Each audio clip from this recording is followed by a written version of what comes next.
আবারও রবিবার চলে এসেছে। রবিবার মানেই দিলখুশ পর্বের সময় হয়ে গেছে। আজকে বিভিন্ন বন্ধুর বিভিন্ন ইম্পর্টেন্ট কমেন্টগুলো নেওয়ার আমি চেষ্টা করেছি। সমস্ত উত্তর আজকের এপিসোডে দেওয়া থাকবে। আর বুঝতেই পারছেন আমরা আউটডোরে চলে এসেছি। তাহলে আর কোনো কথা বাড়াচ্ছি না, ভিডিও ভালো লেগে থাকলে লাইক করে দেবেন, আর নতুন হয়ে থাকলে সাবস্ক্রাইব করে রেখে চলুন প্রথম বন্ধু কে কমেন্ট করেছে দেখে নিই। প্রথম বন্ধু কমেন্ট করেছেন শোয়েব 1658। দাদা বর্তমানে OnePlus 9T ইউজ করছি, ডিভাইস শিফট করতে চাইছিলাম, তিনটের মধ্যে কোনটা ভালো হবে? Pixel 6 Pro, Nothing Phone 1, Samsung Galaxy S21 FE। আমি বলবো S21 FE এখনও পর্যন্ত সব থেকে ভালো ডিভাইস। আর তবে কোয়ালকম স্ন্যাপড্রাগনের যে ভার্সানটা সেটা কেনার মতো ভুল করবেন না, যথেষ্ট ওভারপ্রাইসড। এক্সিনোসের ভার্সান একদম ঠিকঠাক আছে। আর যদি আপনি পারেন ওয়েট করে যান তাহলে কিন্তু স্যামসাং গ্যালাক্সি S23 ফাইন এডিশনও খুব তাড়াতাড়ি লঞ্চ করবে। নাথিং ফোন 2 একবার ভেবে দেখতে পারেন। পরের মতো কমেন্ট করেছেন JS কিং। দাদা যাই বলেন OnePlus কিন্তু খুব ভালো কাজ করছে, এখন যারা নতুন ফোন কিনবে নিশ্চিন্ত হতে পারবে।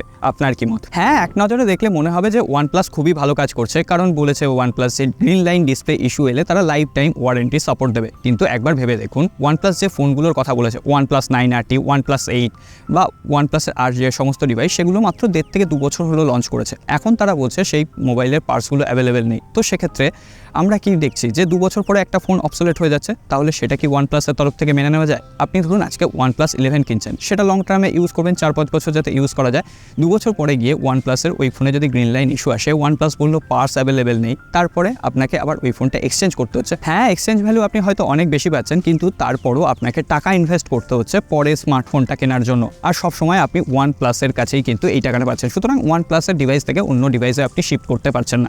এই ব্যাপারটা আপনার যথেষ্ট খারাপ লেগেছে। তো OnePlus-এর ডিসপ্লে লাইন যে ইস্যুটা রয়েছে সেটা ফিক্সড হোক, তারপরে OnePlus-এর ফোন ভেবে দেখা যাবে। পরের বন্ধু কমেন্ট করেছেন টেক লাভার। Redmi Note 13 সম্পর্কে কিছু বলুন। Redmi Note 13 এখনও পর্যন্ত যেটুকু খবর রয়েছে অক্টোবর মাসে চাইনিজ মার্কেটে লঞ্চ করছে, তারপরে আমাদের দেশগুলোতে ইন্ডিয়া বাংলাদেশের মতো দেশে ডিসেম্বর মাস নাগাদ লঞ্চ করবে। আমার এই স্টেপটা খুবই ভালো লেগেছে। রেডমি কোনো রকম তাড়াহুড়ো করেনি, সময় নিয়েছে ডিভাইসটা কি লঞ্চ করে। এখনও পর্যন্ত জাস্ট স্পেসিফিকেশান দেখেছি, 200 মেগাপিক্সেলের ক্যামেরা, 120 ওয়াটের ফাস্ট চার্জার, খুবই ইমপ্রেসিভ লেগেছে স্পেসিফিকেশান। তবে হ্যাঁ, ডিসেম্বর পর্যন্ত ওয়েট করে যান।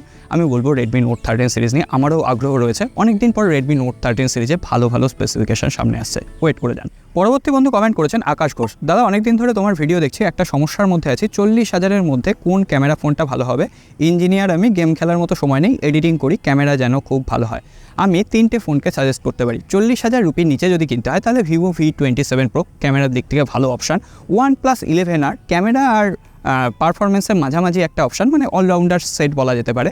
আর না চাইলে নাথিং ফোন 2কেও আপনারা কনসিডার করতে পারেন। অনেকেই বলছেন নাথিং ফোন 2 এর ক্যামেরা খারাপ, কিন্তু অতটাও আমার খারাপ লাগেনি ফোনটার। তবে হ্যাঁ, ক্যামেরা লাভার হলে Vivo V27 Pro। প্রথমবারের জন্য আমাকে ভিভোর কোনো ফোন রেকমেন্ড করতে হচ্ছে।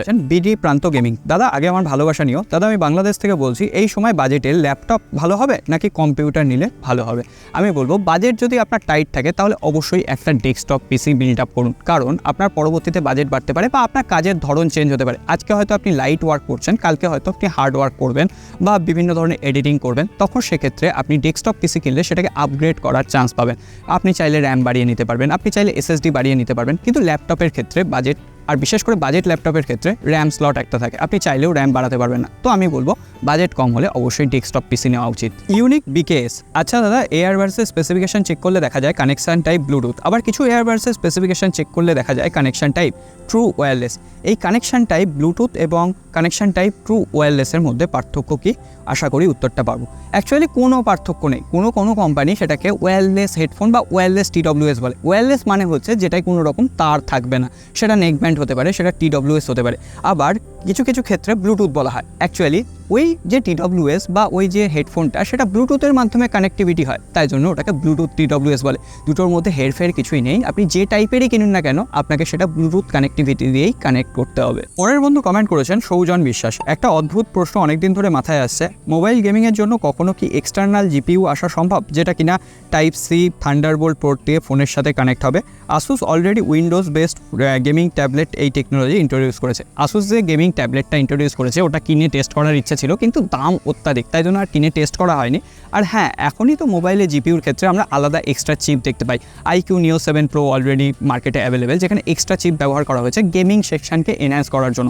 ওটা আদপে তো জিপিউকে এনহ্যান্স করার জন্য কাজে লাগছে, পরবর্তীতে এই জিপিউ চিপ বা সেকেন্ডারি যে চিপটা সেটা আরও বেশি এনহ্যান্সড হবে। তখন হয়তো আমরা টাইপ সি দিয়ে বুঝতে পারবো না, কিন্তু যে মাদারবোর্ডটা ফোনের থাকছে সেই মাদারবোর্ডেই হয়তো একটা জিপিউ লেয়ার চিপ অ্যাড হয়ে যাবে, আর আমরা সেক্ষেত্রে আরও হেভি গেমিং মোবাইলের ভেতরে করতে পারবো। এমনকি একটা কম দামের মোবাইল হবে, কিন্তু সেকেন্ডারি চিপটা হবে হয়তো সেখানে জিপিউ একদম স্পেসিফিক দামি চিপ। তো সেক্ষেত্রে আমরা কম দামি মোবাইলেও হয়তো পরবর্তীতে হেভি গেমিং করতে পারবো। তো দেখা যাক টেকনোলজি যে হারে উন্নত হচ্ছে আর মোবাইল কোম্পানিগুলো যেভাবে গেমিং আনছে, তাতে এটা আশ্চর্য কিছু নয়। হাবিব রিফাত, দাদা Vivo V27 Pro versus iQOO Neo 7 Pro কোনটা বেস্ট? আপনি যদি গেমিং সেন্ট্রিক স্মার্টফোন চান তাহলে iQOO Neo 7 Pro, কিন্তু ক্যামেরা সেন্ট্রিক স্মার্টফোন চান, একটু কার্ভ ডিসপ্লে চান, তাহলে ভিভো V27 Pro। আমি হলে ভিভো V27 Pro-কে বেশি প্রায়োরিটি দিতাম। টপ সোনাকি অনার 90 নেওয়া কি এখন সৌদি আরব থেকে বাংলাদেশে 52,000 টাকায় নেওয়া ঠিক হবে?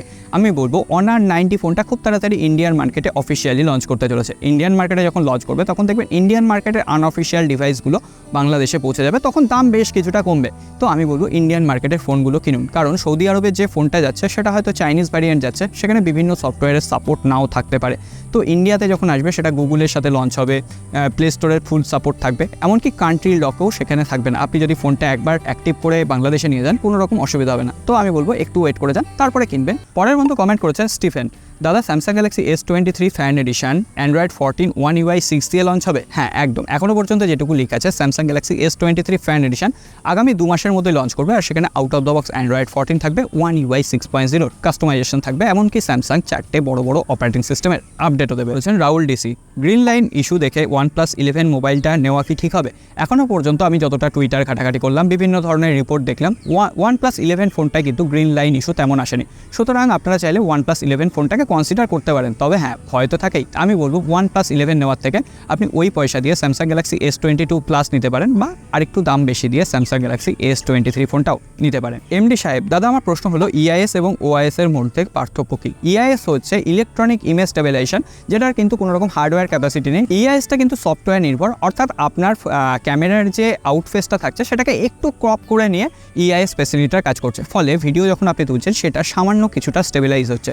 কিন্তু OIS হচ্ছে অপটিক্যাল ইমেজ স্টেবিলাইজেশন। ক্যামেরার যে লেন্সটা রয়েছে সেখানে একটা রিং দেওয়া থাকে, সেই রিংয়ের ভেতরে ওই ক্যামেরাটা করে, এবং সেটা কিন্তু একটা হার্ডওয়্যার স্পেসিফিকেশন, ফলে OIS এ ক্যামেরা স্টেবিলিটি আরও বেড়ে যায়। যখন আপনি ভিডিও করছেন সেই ভিডিওটা আরও স্মুথলি বেশি রেকর্ড হয়, তারপর লো লাইটে একটু বেশি এনহ্যান্স হয়। এটা হচ্ছে OIS। EIS এর থেকে OIS অনেক বেশি এফেক্টিভ। করেছেন জয়ন্ত কর্মকার। এরপর ভারত বাংলাদেশের একটা সিদ্ধান্ত নেওয়া উচিত, তাহলে আপডেটের পর কোনো ফোন নষ্ট হলে সেই সকল দায় কোম্পানিগুলোকে বহন করতে হবে, কাস্টমারদের ক্ষতিপূরণ দিতে হবে। এরকম না হলে ফোন 2-3 বছরও চালানো যাবে না। আমার মনে হয় একদম আপনি সঠিক কথা বলেছেন। আইন করে প্রত্যেকটা দেশের উচিত যে আপডেটের মাধ্যমে যদি কোনো ফোন খারাপ হয় বা ফোনের গ্রিন লাইন ডিসপ্লে ইস্যু আসে, অবশ্যই সেটা ফোন কোম্পানিকে দায়িত্ব নিতে হবে, এমনকি দরকার পড়লে সেক্ষেত্রে ক্ষতিপূরণ দিতে হবে। না হলে যতদিন ফোনটা সার্ভিস সেন্টারে থাকবে একটা ব্যাকআপ ফোন দিতে হবে ওই কাস্টমারকে ব্যবহার করার জন্য, তাহলেই কোম্পানিগুলো শুধরে যাবে। অ্যাকচুয়ালি আমার কোথাও গিয়ে মনে হয় কোম্পানিগুলো সত্যিই আমাদের সাথে খারাপ করছে, কারণ আপডেটের মাধ্যমে হঠাৎ করে ফোন স্লো হয়ে যাচ্ছে। আর এইগুলো ঘটনা তো প্রমাণিত, অলরেডি অ্যাপেল করেছে, আপডেটের মাধ্যমে স্লো করে দিয়েছে যাতে পরবর্তীতে লোকে অ্যাপেলের স্মার্টফোন কিনতে পারে। কিন্তু হ্যাঁ, ধরা পড়লে এই কোম্পানিগুলোর দুঃখ আছে, তবে অবশ্যই এই নিয়মটা আনা উচিত। পরবর্তী বন্ধু কমেন্ট করেছেন এমডি সাফায়াত, কান্ট্রি লকের ভয়ে যদি ইন্ডিয়ান সিপ ভরে কল দিতে হয় তাহলে আনঅফিসিয়াল ফোনের মধ্যে কান্ট্রি লক পড়ে না কেন? দোকানদার কি অ্যাক্টিভ করে ফোন ঢোকাচ্ছে আমাদেরকে? হ্যাঁ, একদম আপনি ঠিক ধরেছেন।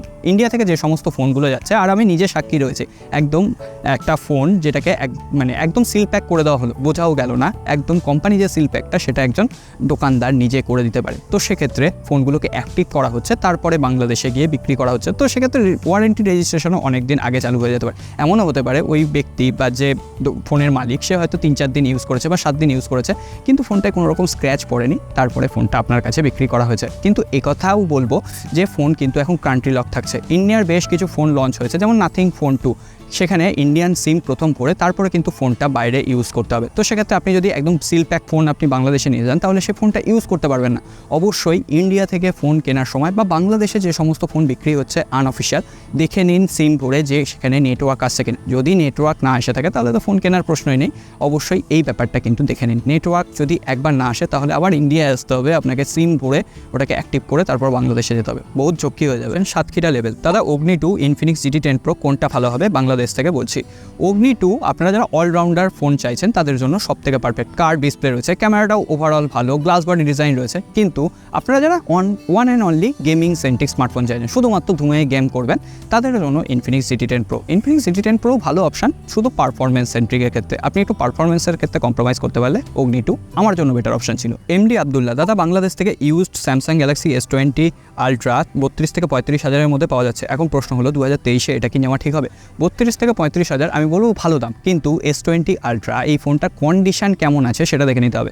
ক্যামেরায় কোনো স্ক্র্যাচ আছে কিনা, বা ওই ফোনটার ডিসপ্লে আদৌ চেঞ্জ হয়েছে কিনা। যদি ফোনটা একদম পারফেক্ট থাকে, ব্যাটারি কন্ডিশন পারফেক্ট থাকে, তাহলে অবশ্যই ওই দামে আমি এখনও পর্যন্ত ফোনটাকে রেকমেন্ড করতে পারি। কারণ সেখানে আদৌ স্যামসাংয়ের ফ্ল্যাগশিপ লেভেলের স্বাদ পাওয়া যাবে। কারণ মিড বাজেটে তো আর স্যামসাংয়ের ফ্ল্যাগশিপের স্বাদ পাওয়া যায় না। ক্যামেরাটাও মিড বাজেট ফোনের থেকে অনেক বেটার হবে, কিন্তু আগে মনে রাখতে হবে ফোনটার কন্ডিশন কেমন। এমডি সজীব দাদা বাংলাদেশ থেকে Samsung Galaxy A54 nothing phone 1 প্রায় সমান দামে পাওয়া যায়, কোনটা ভালো হবে? আমি বলবো এখনও পর্যন্ত নাথিং ফোন 1ই বেটার।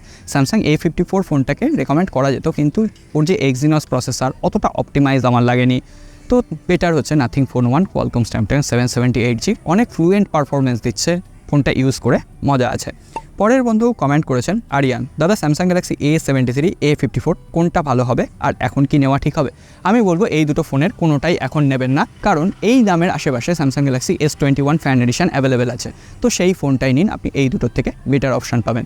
আর আমি যদি বলবো A73 আর A54 এর মধ্যে A54 ফোনটা বেটার হবে, কিন্তু আমি S21 FE-কে আবার বলবো প্রেফার করতে। সো বন্ধুরা আজকে এখানেই শেষ করছি। অনেক বন্ধুর কমেন্টের রিপ্লাই দেওয়ার চেষ্টা করেছি, আর আজকে আমরা আউটডোরে রয়েছি। কেমন লাগলো আজকের ভিডিওটা কোয়ালিটি অবশ্যই জানাবেন, আর কোথাও গিয়ে ভালো লেগে থাকলে লাইক কমেন্ট সাবস্ক্রাইব করে রেখে যাবেন। দেখা হবে আগামী পর্বে।